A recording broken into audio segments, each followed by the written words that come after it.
Kristen. And I'm Bethany. And this is Looking for the Middle, the Christian Girl's Guide to Modern Dating. We are just two single girls trying to help you navigate dating well as Christian women. So thanks for joining us for episode 2 of season 3.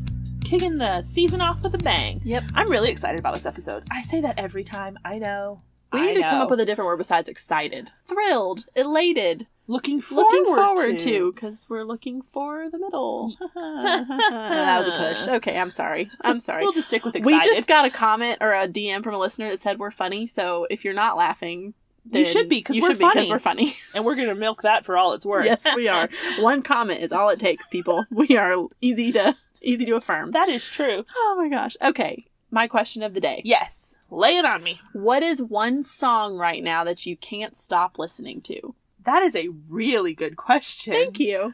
Oh, I've stumped her. Finally. I never stump her. Did you say the last couple of days? Yeah, or just the last week or two. What's something you got on repeat? I'm not normally a repeat music person. So I've had Kelsey Ballerini on repeat. You're welcome. Yes, Kristen totally got me, back on her. Speaking of, have you heard her song We Were Like from 2018? No? Okay, I found it the other day because I just started shuffling her music. Oh. Was it a single? Love it. Yes, it was just a single from last October that I totally missed. Me too. I can't. I'll have to go. Yeah, do. So anyway, I've been listening to her a lot. So I don't have a song. Okay. But I have a few. Okay. Name them off. So we'll just go with those. So we've got Dibs is a favorite. Obviously. Peter Pan is a good one. Oh, such a good song. Love Me Like You Mean It. Okay. That's my theme song, I think. Yes. And then First Time, which is just so good. I love that song. So those are good ones. And those are all on the first album. So you're a original Kelsey I Ballerini. love her first album. Yeah. Stilettos is a good one too. Oh, that is a good one. If you're wanting to feel real girl boss, sassy. That is your song. That's a song. So yes, that Kelsey Ballerini is my answer. Okay. That's a good answer. Yeah. Great answer. I have 3 songs that are on repeat. One of those is We Were Like by Kelsey Ballerini. Also Homecoming Queen, her new song. Why is there a question mark at the end? I don't know, but she's been promoting merchandise with question marks. So I don't know if it's something off the theme of her new album that it's going to tie in.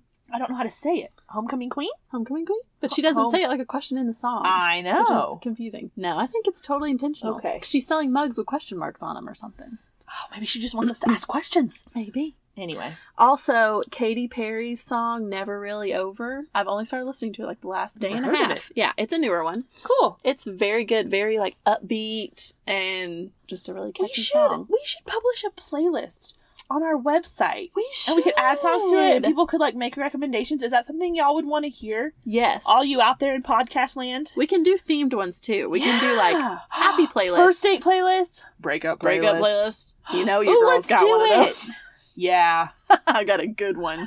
She does. I got a real good one. Her breakup playlist is on point, let me tell you. Yep. We'll work on that. That's a good idea. If you guys have song recommendations, or if that's even something you're interested in, let us know. Yeah. DM us. Cool. Okay.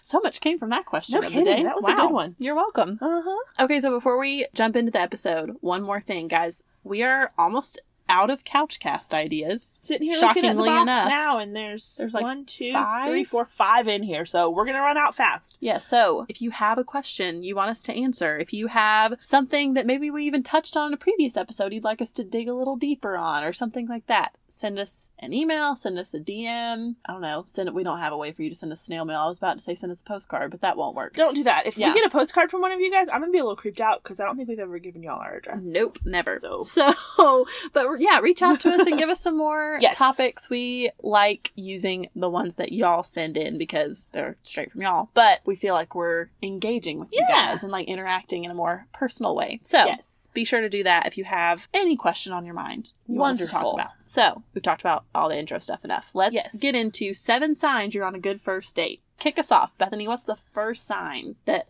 this is going well? I think the first thing, and this is broad and subjective. Okay. But the first sign that you're on a good first date is that there's a click. Air quotes around click. That can be a wide number of things. You can click over humor. You can click over an interest. You can click because you both just really like looking at the other one. There's any number of things. that you could click over.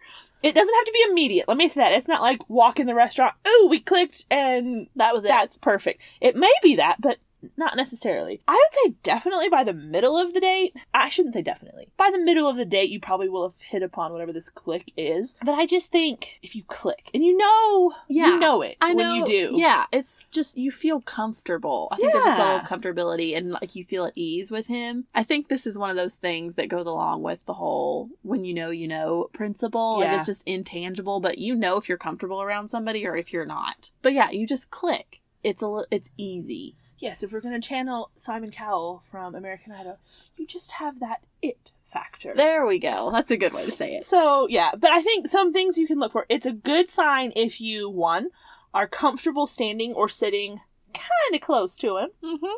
Don't be all up in his lap because it's a first date and that's just inappropriate. But kind of close is a good thing. Yeah. You don't find it awkward making eye contact, which we're going to talk more about eye contact later. But that's a big thing, too. Yeah. And if you find it easy to just talk about deeper topics with him, because obviously at the beginning of a first date, depending on how much you've talked beforehand, will depend on how deep you get on your first date. But if things start coming up that are a little more personal or not just like the surface level type of topics, you're not going to talk to somebody about that stuff if you don't feel comfortable with them initially. Well, and a lot of these things we're going to talk about today too, like these signs that you're on a good first date. If you know the person beforehand, maybe you work with him, maybe you go to church with him, maybe you lived across the street from him when you were 12. I don't know. Like if you know each other, you already know if you click, if you get along. You already know as we go through this list, you may already know some of those things. So you don't have to like redo them on a first date. That makes sense. That's true. That's a good point. Yeah, just keep that in mind. I think another thing that's good to pay attention to also is if you're laughing and smiling a lot and he is too. Yes. That's a common thing that's happening. Yeah, if you're both having a good time, that will just be a natural reaction. You won't have to think about it. You won't have to focus on trying to make sure you laugh. You'll be comfortable and you'll just be laughing and having a good time together. That could also be a sign that there's a little flirting going on, which is always a good sign. Always. Love some flirting.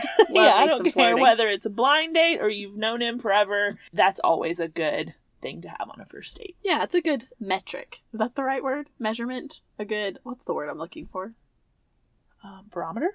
Yes, sort of. I don't know. I don't know. It's a good one, though. Yeah, it's a good one. Okay. It's a good thing. Flirting's always good.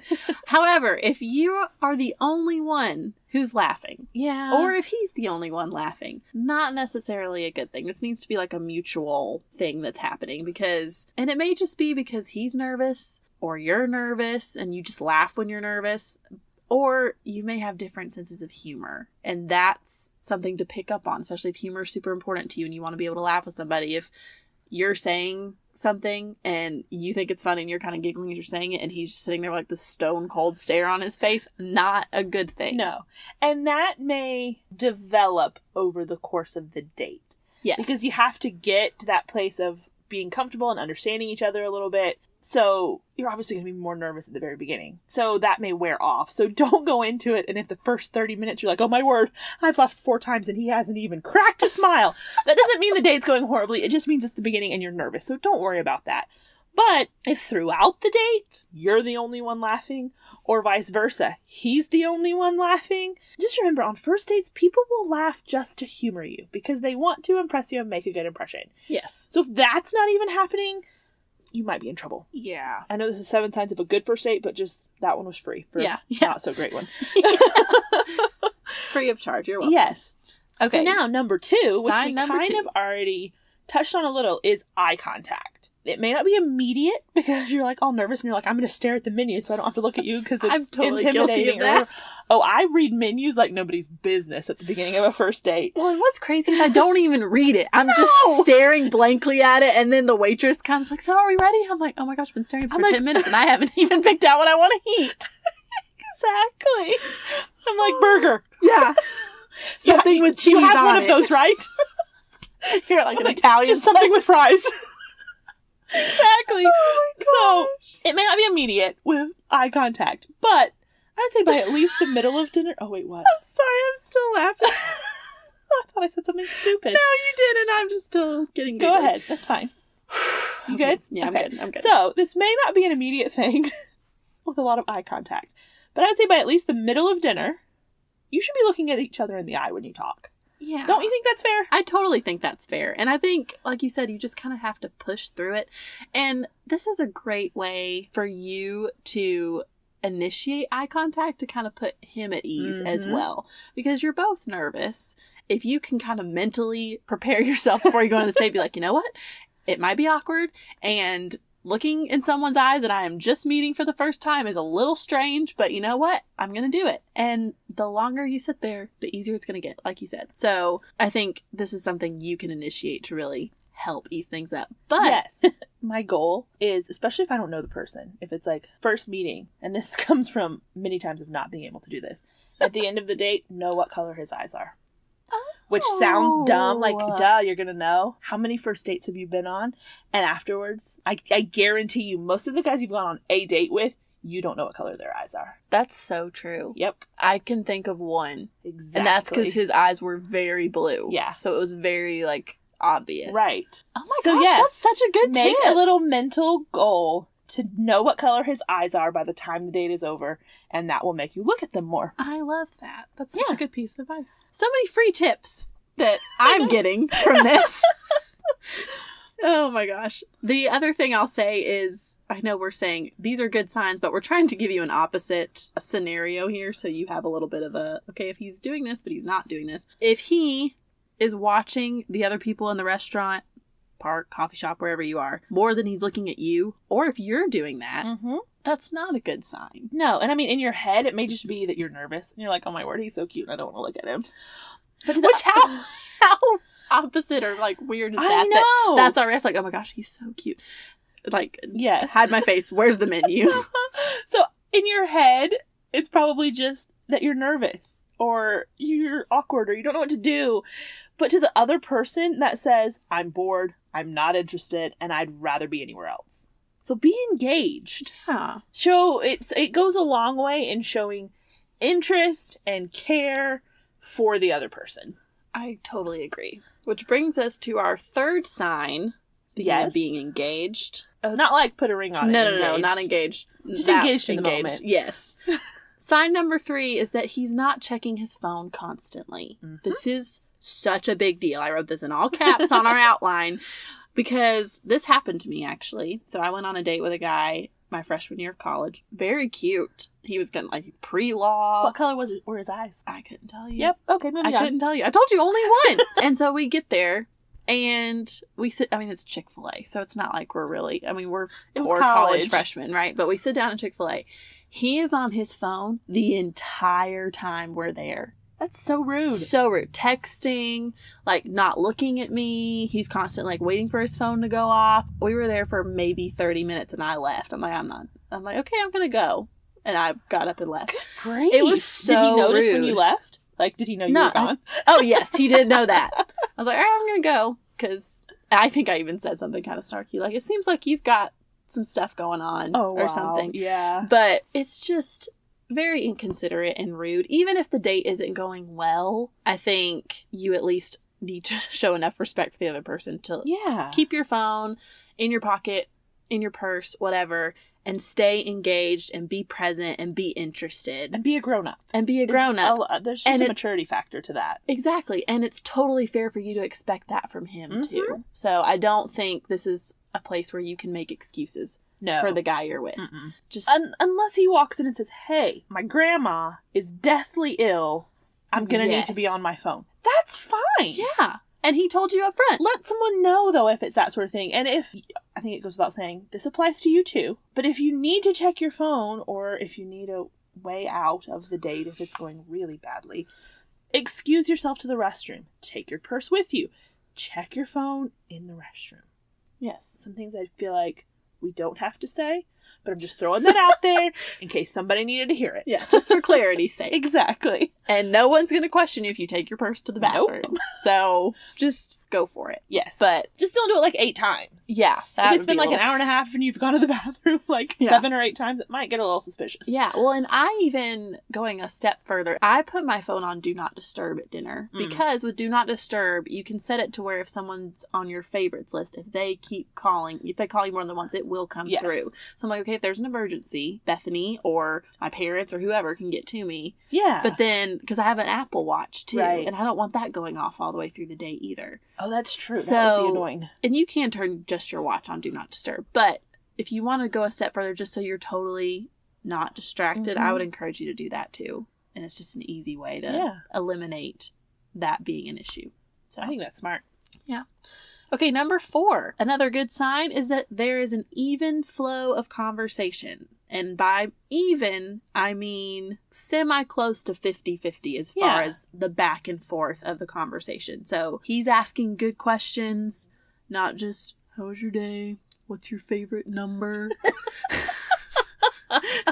Was it you that got that question on online dating? On an app or something? The guy asked what your favorite number was? Or was that Lindsay? I don't think that was me. I think Lindsay got that. I think I would remember that. Yeah. He's asking good, well thought out, open-ended questions, and he's giving good answers to your questions too. I think it's no one-word answers. Yeah, exactly.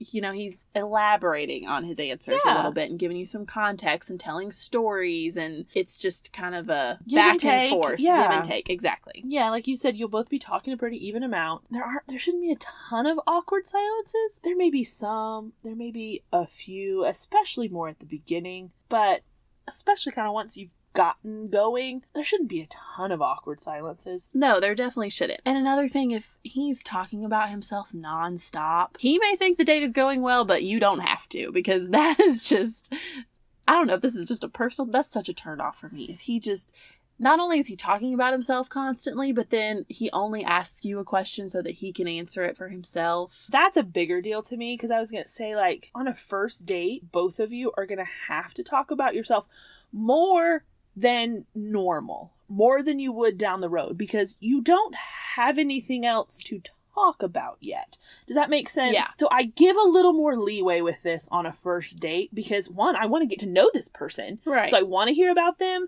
but you know the difference in someone telling you information about themselves to get to know you so you can get to know them, and them just wanting to tell you all this stuff about them. Yes. So I think that's where that balance is if you're sitting there and you're like, oh my word, I have told 3 stories entirely about me in a row, that's okay. Yeah. If the conversation is flowing and you say something and he's like, oh my word, me too, and then he tells a story about himself, then that's different. That's okay. So give a little leeway, but yes, if he's just droning on, monopolizing conversation, telling you his favorite number and his favorite, all the stupid stuff like that, like, you don't have to have a ton of patience for that. Yeah, and I think that was more the direction I was leaning when I was thinking about it, because too, there's this sense of arrogance that can be there, that's what I'm looking for. Sure. Like you said, there's a difference between him telling you about himself so you can learn about him and get to know him, or him just bragging about himself the whole time. And that's the line you've kind of got to walk as you're trying to figure out what his intention is. Sure.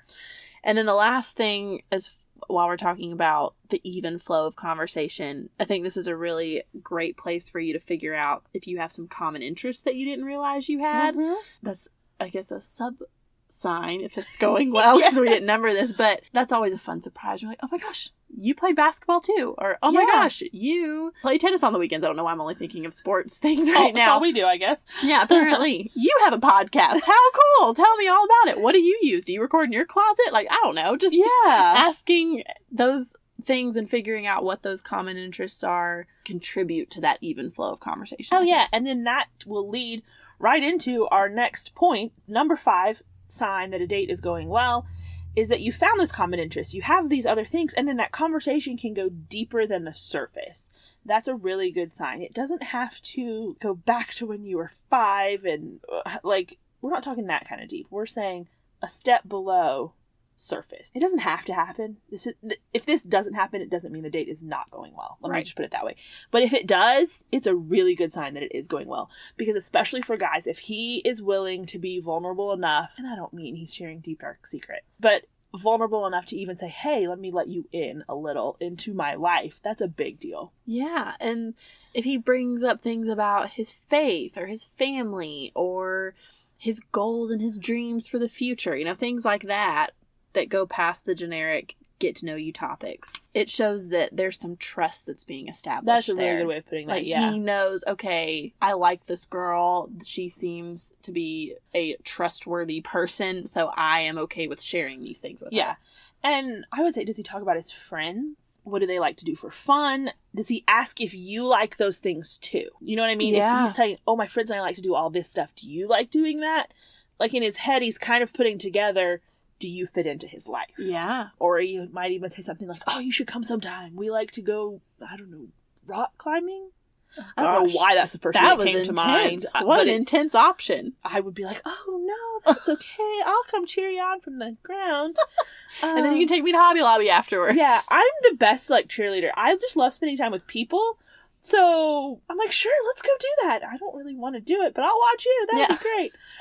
Anyway, fun things you learn about me. Yes. Okay, moving on. Quality time is Bethany's thing, so as long as she's there, she's good. I'm happy. She's easy to please. Yes. Okay, number 6. Number 6. We're almost done. We are almost done. This is one that Bethany always talks about. The date goes on longer than you expected or planned for it to. Yep. You just can't get enough of each other. If there's a second location, or fourth, depending on what time the date started, you go get dessert after dinner, and you go get dinner after you only met for coffee. That's a really good sign. If you go get coffee and he's like, hey, do you want to go get dinner? That is because the financial investment just about tripled right there for him. Exactly. So he's having a good time if that happens. For sure. That's always a great thing. Yeah. And if he references, like we were saying before, if he says something like, oh, you should come do this with us sometime, or any sort of reference to seeing you again, or this going past this one day, even if the date doesn't get extended, that kind of reference is really promising, I think. Yeah, definitely. Because whether it's at that moment or later on, he's communicating that he wants to spend more time with you. And that's the goal. Yeah. Yeah, the goal of every first date is for it to not be the last one. Exactly. If you're going into a first date hoping this is the only time you have to go out with him, don't go out with him. No. That's just a little side note. Yes. I am all for, and we know I'm the one of the two of us who says, give it a chance. Chemistry can grow. Mm-hmm. You might not be attracted at first, but go anyway. But if you're dreading a first date and you absolutely don't want to go at all and you think it'll be horrible, don't go. I've literally told people that. I'm like, you are going to be miserable because you're miserable now. Why are you doing this? Exactly. So yeah. Yeah. You don't have to talk yourself up that much. No. There's a difference between nerves and dread. Yes. So that's a very good distinction. Yeah. So figure that out before you go. Just exactly. At least save the guy his money if you're going to. Yeah. That's just not want to go courteous. Out. Yes. Yeah. Okay. So then number 7, which is technically not on the date, but that's okay. Yeah. We're breaking Number the rules. 7 is if he texts you pretty quickly after the date. Can I just say that I love when guys do this? Oh, me too. I think it's so sweet. Very. So there's no 3-day rule. Don't call her. Don't text. Some guy doesn't. I feel like that was before texting. Oh, totally. With texting though, if you go out with someone and I don't hear anything for 3 days, I'm like, oh, he did not have a good time. I'm assuming I got ghosted. Oh, me too. At that point. So guys, some girls don't like to be the one that texts after a first date. I will. So I will text him. But anyway, guys, if you're listening, we're telling you. Yeah. Text her. Night of is fine. Yeah. Well, and I even think, I'm glad you said that because, and y'all know we've talked about how, we show interest, but we prefer not to make significant moves. I think we're bad at them. Basically. Let's be honest. We have the dating podcast because what they said, those who can't do teach. Is that what they say? Oh my word. That's hilarious. No, but I think it's really kind for you to text him afterwards. Mm-hmm. If he texts you first, then fantastic. But if he doesn't, at least thank him. Yes. For the date because he paid for your coffee, dinner, whatever. And there was no investment for you in this. As far as financially, you drove there and you got something for free and then you left. So I think it's just courteous and kind to do that, whether you had a good time or not. Don't tell him you had a good time if you didn't. Also but true. You can text him and say thank you. And not always. If I had a really good time, I may text him the night of. Yeah. But as a rule, because some guys want to be, like you said, it's so sweet, and they're going to text you, tell you that. I want to let him do that if he wants to do that. Mm-hmm. So, as a rule, I wait until the next morning. I think that's smart. or, next afternoon, whatever. Yeah. Give him that chance if he wants to, like, text and be like, hey, let him do that. Yeah. But then, if not, I totally will just say thank you. Yeah. Regardless. Yeah. But if he, like we said, if he texts you when he gets home, I've even had one guy text me when he got to his car. Like, we went to and it was just this little sweet, like, hey, that was really fun. Like, it was just short, simple, but just like, oh my gosh, you literally just left and you're already thinking about this. It's just so sweet. And it is a great, great sign that the date went well if he is going ahead and reaching out to you that quickly. Oh, totally. Yeah, very much so. Okay, so we've talked through all 7. Mm-hmm. Now, let me say a couple of things at the end, kind of as a disclaimer. 1, are we saying that if all of these don't happen, that it was a bad date? No, we're not saying that. Are we saying that if none of these happen, you should never go out with him again? Kristen would probably say yes. I would say no. That's so true. If none of this happens, I mean, he'd have to be like Dansby Swanson for me to go out with him again. I know. It would be really, really, really difficult for me too as well.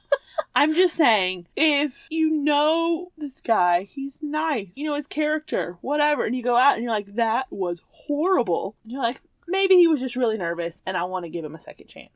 That's okay. I think, yes. If you go out a second time and that happens, you got a pattern on your hands. Yes. That you probably don't want to replicate for the rest of your life.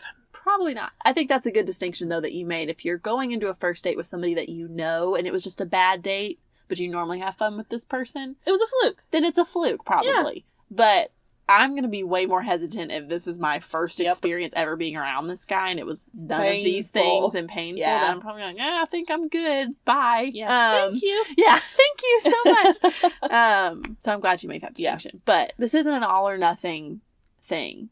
These are just, if you have a few of these, great. If you have 1 or 2 of them, good. If you have all of them, fantastic. Schedule the second date. Exactly. And maybe the 4th. I've been on a lot of first dates where I left and I was like, I think I had a good time. He seemed to enjoy himself. I think it was a good first date. I'm not really sure. And then you stop and think through these things and you're like, oh, okay. Yeah, he did that. Oh yeah, we laughed. Yeah, that was, and you realize, sometimes you just know right off, but this is kind of more for like, if you're like, I'm not sure if this is going well, maybe this will ease some of your nerves in the process. But yeah, it's not a hard and fast rule. Definitely not. It's just a good reference point for you to have. Yes. As you're deciphering your first date with someone. There you go. Okay, guys.